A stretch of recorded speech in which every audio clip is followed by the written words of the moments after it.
ಎಲ್ಲರಿಗೂ ವೀರು ಕನ್ನಡ ಯೂಟ್ಯೂಬ್ ಚಾನೆಲ್ಗೆ ಆತ್ಮೀಯವಾದ ಸ್ವಾಗತ.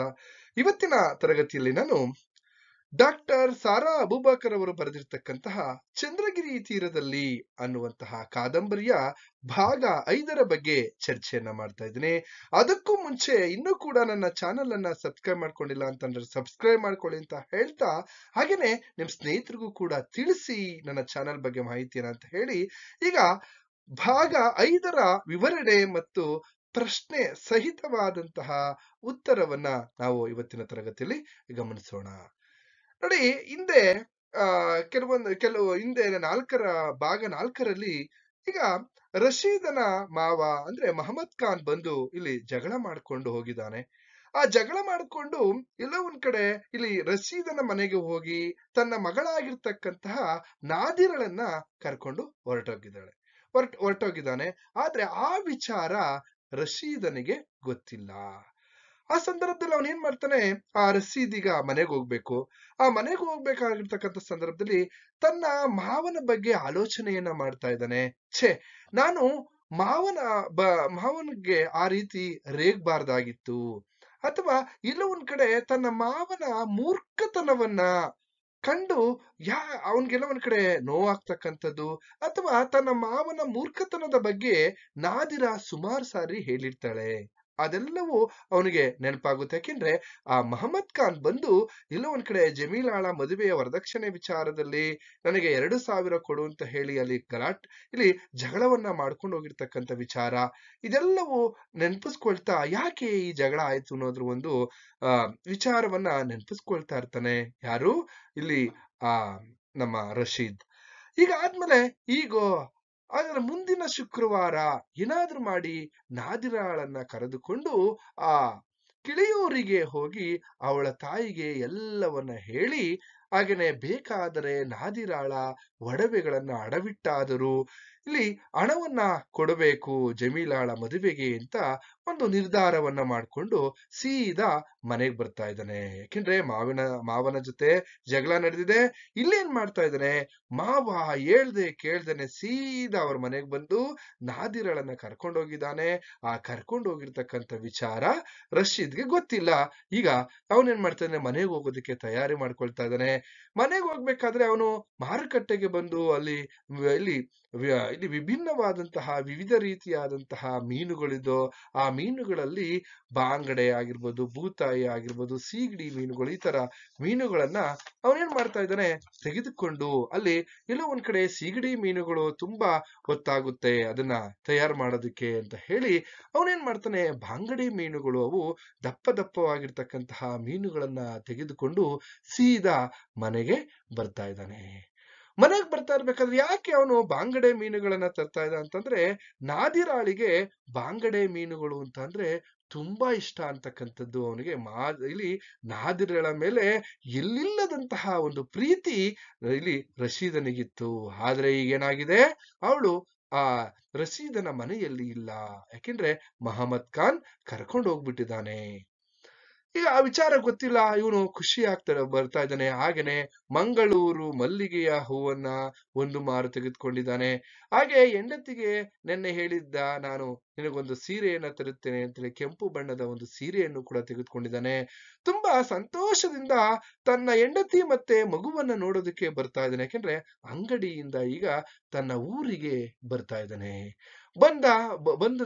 ಬರ್ತಾ ಇರ್ತಕ್ಕಂಥ ಸಂದರ್ಭದಲ್ಲಿ ಮನೆ ಹತ್ತಿರವಾಗುತ್ತಿದ್ದಂತೆ ನೋಡ್ತಾ ಇದ್ದಾನೆ, ಮನೆಯ ಬಳಿ ಯಾವುದೇ ರೀತಿಯಾದಂತಹ ಲಾಂಧ್ರವಾಗಲಿ ಅಥವಾ ದೀಪದ ಬೆಳಕಾಗಲಿ ಇರಲಿಲ್ಲ.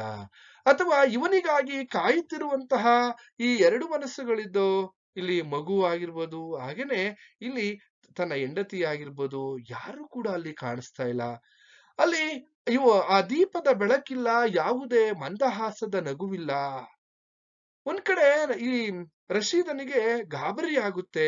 ಅಯ್ಯೋ, ಇಲ್ಲಿ ನಾದಿರಾಳಿಗೆ ಏನಾದ್ರೂ ಹುಷಾರಿಲ್ವಾ ಅಂತ. ಯಾಕೆಂದ್ರೆ ಅವಳು ಮದುವೆಯಾಗಿ ಬಂದಾಗಿಂದನೂ ಕೂಡ ಒಂದು ದಿವಸನೂ ಕೂಡ ನನಗೆ ಜ್ವರ ಅನ್ನುವಂಥದ್ದಾಗ್ಲಿ, ಅನಾರೋಗ್ಯದಿಂದ ಮಲಗಿರ್ತಕ್ಕಂತಹ ದಿನಗಳೇ ಇಲ್ಲ. ಏನಾಯ್ತು ಹೇಗೆ ಅಂತ ಜೋರಾಗಿ ನಾದಿರಾ ನಾದಿರಾ ಅಂತ ಕೂಗ್ತಾ ಬಂದ ಮನೆ ಹತ್ರ. ಆದ್ರೆ ಇಲ್ಲಿ ರಶೀದನ ತಾಯಿ ಹೇಳ್ತಾ ಇದ್ದಾರೆ, ಮೋನೆ ಅವಳಿಲ್ಲ, ಅವಳ ತಂದೆ ಬಂದು ಅವಳನ್ನ ಕರೆದುಕೊಂಡು ಹೋಗಿದ್ದಾರೆ ಅಂತ ಈ ಒಂದೆರಡು ದಿನಗಳಲ್ಲಿ ಕಳಿಸ್ತಾರಂತೆ. ಹಿಂದೆ ಹೋಗಿ ಕರೆದುಕೊಂಡು ಬರ್ಬೇಕಂತೆ ಅಂತ ಹೇಳಿದಾಗ, ಆಗ ಎಲ್ಲೋ ಒಂದ್ ಕಡೆ ಅಮೀನಮ್ಮನ ಮಗ ಇಲ್ಲಿ ಕೈಯಲ್ಲಿದ್ದಂತಹ ಮೀನಿನ ಚೀಲವನ್ನ ಕೈ ಚಾಡ್ತಾರೆ. ಅವನು ಮೀನಿನ ಚೀಲವನ್ನ ತಂದಿರ್ತಾನೆ. ಆಗ ಅಷ್ಟ್ರಲ್ಲೇನೆ ಅವನೊಂದು ಮಾತನ್ನೇ ಹೇಳ್ತಾನೆ ಅವ್ರ ತಾಯಿಗೆ, ಅಮ್ಮ, ನನ್ನನ್ನ ಒಂದು ಮಾತನ್ನು ಕೇಳದಲ್ಲೇ ನೀನ್ ಏನಕ್ಕೆ ನಾದಿರಾಳನ್ನ ಕಳಿಸ್ತೆ ಅಂತಕ್ಕಂಥದ್ದು. ಆಗ ತಾಯಿಗೆ ಒಂದ್ ರೀತಿಯಲ್ಲಿ ಆಶ್ಚರ್ಯ ಆಗ್ತದೆ. ಯಾಕೆಂತಂದ್ರೆ ತನ್ನ ಮಗ ಯಾವತ್ತೂ ಕೂಡ ನನ್ನ ಬಗ್ಗೆ ಈ ರೀತಿ ಮಾತನಾಡಿರ್ಲಿಲ್ಲ. ಯಾಕೆಂದ್ರೆ ಆಲೆ ಓದು ಬಾರಿಯೂ ಕೂಡ ನಾದಿರಳನ್ನ ಅವ್ರ ತಂದೆ ಬಂದು ಕರ್ಕೊಂಡು ಹೋದಾಗ ಅದ್ರ ಬಗ್ಗೆ ಮಾತಾಡ್ಲಿಲ್ಲ. ಆದ್ರೆ ಇವತ್ ಯಾಕೆ ಈ ರೀತಿ ಮಾತನಾಡ್ತಾ ಇದ್ದಾನೆ ಅಂತ ಅವ್ರಿಗೆ ಒಂದ್ ರೀತಿಯಲ್ಲಿ ನೋವಾಗುತ್ತೆ. ನನ್ನ ಮಗ ಈ ರೀತಿ ನನಗೆ ಎದುರು ಉತ್ತರವನ್ನ ಕೊಟ್ನಲ್ಲ, ಅಥವಾ ಪ್ರಶ್ನೆಯನ್ನ ಕೇಳಿದ್ನಲ್ಲ ಅಂತಕ್ಕಂಥದ್ದು. ಇದೆಲ್ಲ ಆದ್ಮೇಲೆ ಎಂತಹ ಕೆಲಸ ಮಾಡಿದೆ ಅಂತ ಹೇಳ್ತಾ, ಅಮೀನಮ್ಮ ಎಂದಿನಂತೆ ಹೆಂಡತಿಯ ಹೋದ ಮೇಲೆ ಆ ಅಧಿಕಾರವನ್ನ ಚಲಾಯಿಸ್ತಕ್ಕಂಥದ್ದು ಇದೆಲ್ಲ ಆದ್ಮೇಲೆ ಕೊನೆಗೆ ಆ ಮಹಮ್ಮದ್ ಖಾನನ ಒಂದು ಮೂರ್ಖತನದ ಕೆಲಸ, ಅವನು ಎಂತಹ ಅವಳ ತಂದೆ ಎಂತಹ ಮೂರ್ಖ ಕೆಲಸವನ್ನ ಮಾಡಿದ್ದಾರೆ ಗೊತ್ತೇ ಎನ್ನುತ್ತಾ ಮಹಮ್ಮದ್ ಖಾನ್ ಅಂಗಡಿಗೆ ಬಂದು ತನ್ನೊಡನೆ ಜಗಳ ಮಾಡಿದ ವಿಚಾರವನ್ನೆಲ್ಲವನ್ನ ವಿವರವಾಗಿ ವಿವರಿಸ್ತಕ್ಕಂಥ ಸಂದರ್ಭ ತಿಳಿಸಿದ ಮೇಲೆ ಎಲ್ಲೋ ಒಂದ್ ಕಡೆ ಅಮೀನಮ್ಮನಿಗೆ ತುಂಬಾ ನೋವಾಗಿ ಬರಸಿಡಿಲು ಹೊಡೆದಂತೆ ಹಾಗೇನೆ ನಿಧಾನಕ್ಕೆ ಗೋಡೆಗೆ ಹೊರಗಿ ಅವರು ಎಲ್ಲೋ ಒಂದ್ ಕಡೆ ಎಲ್ಲವನ್ನ ಕೇಳಿಸ್ಕೊಳ್ತಾರೆ. ಕೇಳಿಸ್ಕೊಂಡು ನಾನು ನಾದಿರನನ್ನ ಕಳಿಸಿದ್ದೇನೆ, ಇಲ್ಲಿ ಎಲ್ಲೋ ಒಂದ್ ಕಡೆ ವಂಚನೆಗೆ ಒಳಗಾಯ್ತಲ್ಲ, ನಾನು ಯಾಕಾದ್ರೂ ಕಳಿಸಿದ್ನು ಅಂತ ಆ ಅಮೀನಮ್ಮ ಹೇಳ್ತಕ್ಕಂಥದ್ದು. ಈಗೇನ್ ಮಾಡ್ಲಿ ಅಂತ ಮಹಮ್ಮದ್ ಖಾನರ ಈ ಸ್ವಭಾವ ಪರಿಚಯವಿದ್ದಂತಹ ತಾಯಿ ಮಕ್ಕಳಿಬ್ಬರು ಎಲ್ಲೋ ಒಂದ್ ಕಡೆ ಕಿಳಿಯೂರಿಗೆ ಹೋಗಿ ನಾದಿರಳನ್ನ ಎಲ್ಲೋ ಒಂದ್ ಕಡೆ ಕರ್ಕೊಂಡ್ಬರ್ಬೇಕು, ಅಥವಾ ಹಿಂದೊಮ್ಮೆ ನಾದಿರಾಳೆ ತನ್ನ ತಂದೆಯ ಕುರಿತು ಕೆಲವೊಂದು ವಿಚಾರಗಳನ್ನ ಹೇಳಿರ್ತಾಳೆ. ಯಾಕೆಂದ್ರೆ ನನ್ನ ತಂದೆ ತುಂಬಾ ಆಟದ ಸ್ವಭಾವ, ಹಾಗೇನೆ ಮುಂಗೋಪಿ ಎಂದು ಕೂಡ ನಿಮಗೆ ಯಾರಿಗೂ ತಿಳಿಯದು ಅಂತ ತನ್ನ ತಂದೆಯ ಬಗ್ಗೆ ಅತ್ತೆ ಮತ್ತೆ ಇಲ್ಲಿ ಗಂಡನಿಗೆ ಹೇಳಿರ್ತಕ್ಕಂಥ ವಿಚಾರ ಇವೆಲ್ಲವೂ ನೆನಪಾಗೋದಕ್ಕೆ ಪ್ರಾರಂಭವಾಗ್ತವೆ. ಕೊನೆಗೆ ಏನ್ ಮಾಡೋದು, ಆ ರಶೀದ್ ತನ್ನ ಕೋಣೆಗೆ ಹೋಗ್ತಾನೆ. ಅಲ್ಲಿ ಖಾಲಿ ತೊಟ್ಟೆಲು, ಹಾಗೆ ಆ ಮಗು ಮಲಗಬೇಕಾಗಿರ್ತಕ್ಕಂಥ ತೊಟ್ಟಿಲು ಖಾಲಿಯಾಗಿದೆ.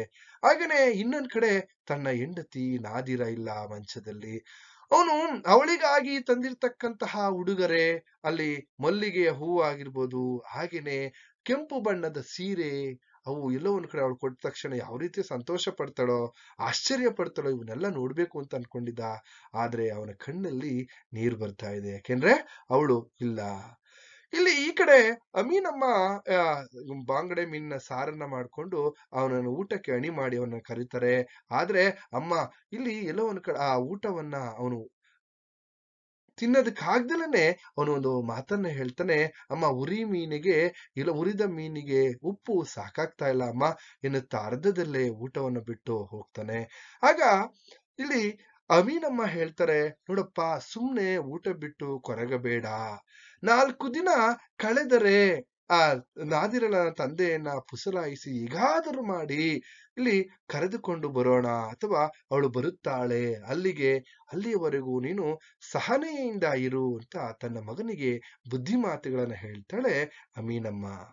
ಹೌದು, ನಾದಿರ ತಾನಿಲ್ಲದಿದ್ದರೆ ನೋಡಿ, ಮತ್ತೆ ರಶೀದನಿಗೆ ಅನಿಸ್ತಾ ಇದೆ, ನಾದಿರ ತಾನಿಲ್ಲದಿದ್ರೆ ಅವಳು ನಿಜವಾಗ್ಲೂ ಕೂಡ ಬದುಕಲಾರಳು. ಹೃದಯದಲ್ಲಿ ಅಗ್ನಿಕೊಂಡ ನಿರ್ಮಾಣವಾಗಿದ್ದರೂ ಕೂಡ ನಾದಿರ ಹೇಗಾದರೂ ಮಾಡಿ ತನ್ನ ಬಳಿಗೆ ಬಂದೇ ಬರುತ್ತಾಳೆ. ಸದ್ಯಕ್ಕೆ ಆ ಆ ಊರಿಗೆ ಕೊಂಚ ತಂಪನ್ನ ನೀಡಿತು ಅಂತಕ್ಕಂಥದ್ದು. ಯಾಕೆಂದ್ರೆ ಅವನು ತುಂಬಾ ಕೋಪದಲ್ಲಿರ್ತಕ್ಕಂತಹ ಸಂದರ್ಭದಲ್ಲಿ ಹೇಗಾದ್ರೂ ಮಾಡಿ ಅವಳು ಬಂದೇ ಬರ್ತಾಳೆ ಅಂತಕ್ಕಂತಹ ಒಂದು ಭರವಸೆ ಇವನಲ್ಲಿ ಉರಿತಾ ಇರತಕ್ಕಂತಹ ಜ್ವಾಲೆಗೆ ತಂಪನ್ನ ನೀಡುವಂತದ್ದಾಗಿತ್ತು. ಇದಿಷ್ಟು ಭಾಗ 5ರ ವಿಚಾರ. ಇಲ್ಲಿ ಇದೇ ರೀತಿ ನಿಮ್ಗೆ ಪ್ರಶ್ನೆ ಕೇಳ್ಬೋದು. ಹೇಗೆ ಅಂತಂದ್ರೆ, ಮಹಮ್ಮದ್ ಖಾನ್ ನಾದಿರಳನ್ನ ತನ್ನ ಮನೆಗೆ ಕರೆದುಕೊಂಡು ಹೋದ ನಂತರ ರಶೀದನ ಮನಸ್ಥಿತಿ ಹೇಗಿತ್ತು ವಿವರಿಸಿ ಅನ್ನುವಂತಹ ಒಂದು ವಿಚಾರ, ಅಥವಾ ಹೇಗೆ ಕರ್ಕೊಂಡು ಹೋಗ್ತಾರೆ ಅದ್ರ ಸಂದರ್ಭದಲ್ಲಿ ರಶೀದನ ಒಂದು ಮನಸ್ಥಿತಿ ಮತ್ತೆ ಮನೆಯ ಸ್ಥಿತಿ ಹೇಗಿತ್ತು ಅನ್ನೋದನ್ನ ನಾವು ಇಲ್ಲಿ ಗಮನಿಸ್ತಾ ಇದ್ವಿ ಈ ಒಂದು ಭಾಗದಲ್ಲಿ ಅಂತ ಹೇಳ್ತಾ ಇಲ್ಲಿಗೆ ಈ ತರಗತಿಯನ್ನ ಮುಗಿಸ್ತಾ ಇದ್ದೀನಿ. ಎಲ್ರಿಗೂ ಕೂಡ ಶುಭವಾಗ್ಲಿ.